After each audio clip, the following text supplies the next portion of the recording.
Hablamos con nuestro muy estimado Héctor González, el editor de la sección de libros de aristeguinoticias.com. En esta semana, pues dos noticias importantes relacionadas con dos grandes autores.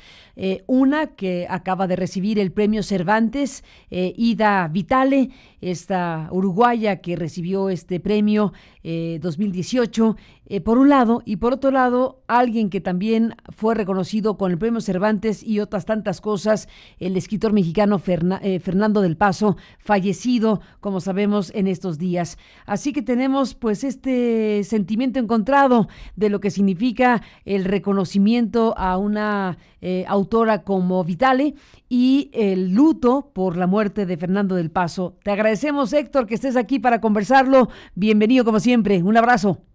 Gracias, Carmen. Buenos días. Pues sí, como bien dices, es un sentimiento encontrado. Por un lado, el dolor que produce la muerte de Fernando del Paso, uno de los grandes escritores mexicanos. Sin duda, ya forma parte del canon de la literatura mexicana, a pesar de que no fue un autor tan prolífico. Tiene básicamente cuatro novelas: Malinuro de México, Noticias del Imperio, Linda 67 y José Trigo. Con esas cuatro novelas, más una serie de ensayos sobre el Quijote de la Mancha y sobre Medio Oriente, además de unos libros infantiles, poesía, teatro, pues con eso que no es una obra tan robusta, no es un corpus literario tan robusto, le bastó para ganarse un lugar y para ser uno de los autores más influyentes, yo creo, de la segunda mitad del siglo XX, no solo en México, yo me atrevería a decir de la literatura en castellano. Fernando del Paso era un hombre comprometido con el idioma, comprometido con la revisión histórica, con el lenguaje, con la oralidad, con la forma en la que hablamos los mexicanos, con la que hablamos los hispanohablantes en general, ¿no? O sea, como bien dices, ganó el premio Cervantes, ganó el premio Phil, ganó el premio Rómulo Gallegos, el Villaurrutia, el Mazatlán, ganó todo lo que puede aspirar un escritor en castellano, lo ganó Fernando del Paso, y con justa razón, ¿no? O sea, tampoco podemos pasar por alto el sentido crítico que tenía del Paso. Recordemos cuando fue a recibir el premio Cervantes a España, fue muy enfático en criticar la ley Atenco, al gobierno mexicano. Siempre tuvo una mirada un poco complaciente hacia las políticas que le parecían injustas y salvajes de los últimos años, ¿no? Sin duda, una postura también muy firme respecto al desafuero de Andrés Manuel López Obrador. Ahora que falleció del Paso, el propio López Obrador lo recordó. Nunca olvidaré, dijo, el apoyo que Fernando del Paso me dio en aquel momento. Sí, ciertamente un hombre con una postura crítica pública, sin ambajes, ¿no? Sí, claro, coherente, ¿no? Siempre fue un hombre muy coherente, tanto en su literatura como en su posición política. Ahora, recientemente en el sitio tuvimos unas declaraciones de algunos encuentros que tuve la oportunidad de tener con él, y en algunos de los fragmentos que seleccionamos, él me contaba que escribió poca novela porque sentía que era todo lo que tenía que decir. Me decía, ¿por qué me voy a arriesgar a hacer un mal libro y ya no tengo más que decir sobre la novela, ¿no? Uh-huh. Entonces un tipo, pues también tener esa visión y ese reconocimiento, pues hay que ser humilde en todos los sentidos, ¿no? Y creo que del Paso tuvo esa cualidad, como también la tuvo Juan Rulfo en su momento. Exactamente, un poco me quitaste la palabra porque pensé en Juan Rulfo, en lo que estás aquí comentando. Bueno, no demasiados libros en términos numéricos, pero los libros escritos tanto por Del Paso como por Rulfo pues son clave, libros contundentes para la historia de la literatura mexicana. Claro, yo creo que es un buen momento, siempre es un buen momento para leer a Fernando del Paso. Quienes no lo hayan leído, creo que pues ahora es cuando podrían empezar quizá por Linda 67, que es una novela policíaca que curiosamente empezó como un juego.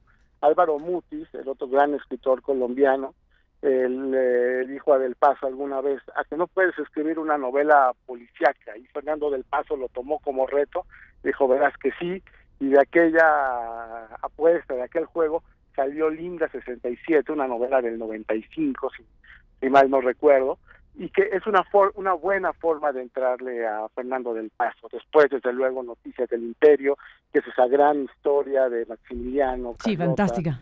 del periodo de Santana, en fin, que ya es un clásico también de la literatura mexicana. Y quizá luego Palinudo de México, que es una novela extraña, sin una trama muy definida, por la que atraviesa la historia del siglo XX mexicano, la revolución, la Primera Guerra Mundial, hasta el movimiento del 68, pero con un juego de lenguaje deslumbrante, ¿no? Ahí vemos toda la capacidad narrativa, creativa del Paso llevada a niveles soberbios. La verdad creo que es un librazo, pero sí es un poco más denso que Noticias del Imperio o que Linda 67, por ejemplo. Ni más ni menos. ¿Y qué nos dices de Ida Vitale para despedir este comentario, Héctor González?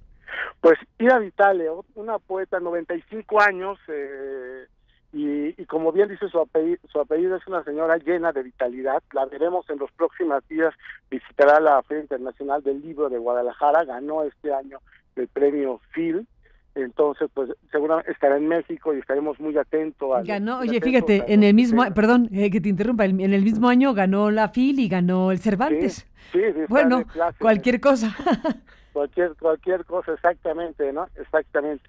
Ella es una poeta, ella vivió en México del 74 al 84, vino como parte de la diáspora uruguaya, producto del exilio.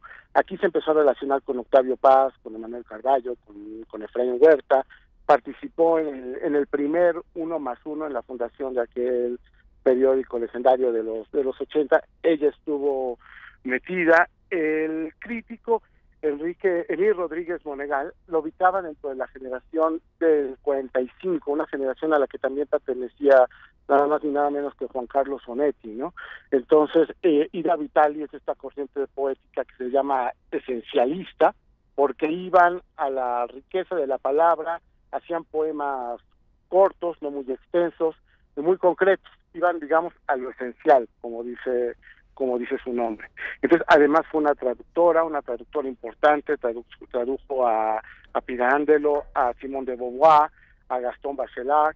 Entonces, tuvo una actividad también muy intensa en el medio académico, una poeta importante, grande. También ganó todo lo que puede ganar un poeta hispanoamericano, el premio Reina Sofía, el premio Cervantes, el premio Phil, en fin, ¿no? O sea, es una poeta a la que se le debe mucho en términos de ritmo y de transparencia en la palabra, no tiene demasiadas complicaciones, es una poesía muy sensorial la suya, así lo podemos ver en libros como Palabra Dada, Elegías de Otoño, Un invierno equivocado, Sobre vida o Mínimas de Aguanieve, ¿no? Que son, digamos, algunos de sus libros terminales. Sin duda, pues revisar las aportaciones de estos dos personajes de los que nos has hablado esta mañana es importante, sin la menor duda, pues para rescatar y recuperar la obra de Del Paso y desde luego de Ida Vitale. Héctor González, muchísimas gracias por estar aquí, te mando un abrazo y seguimos en contacto. Gracias, Carmen, un abrazo. Igualmente para ti, gracias a nuestro editor de la sección de libros en Aristegui Noticias.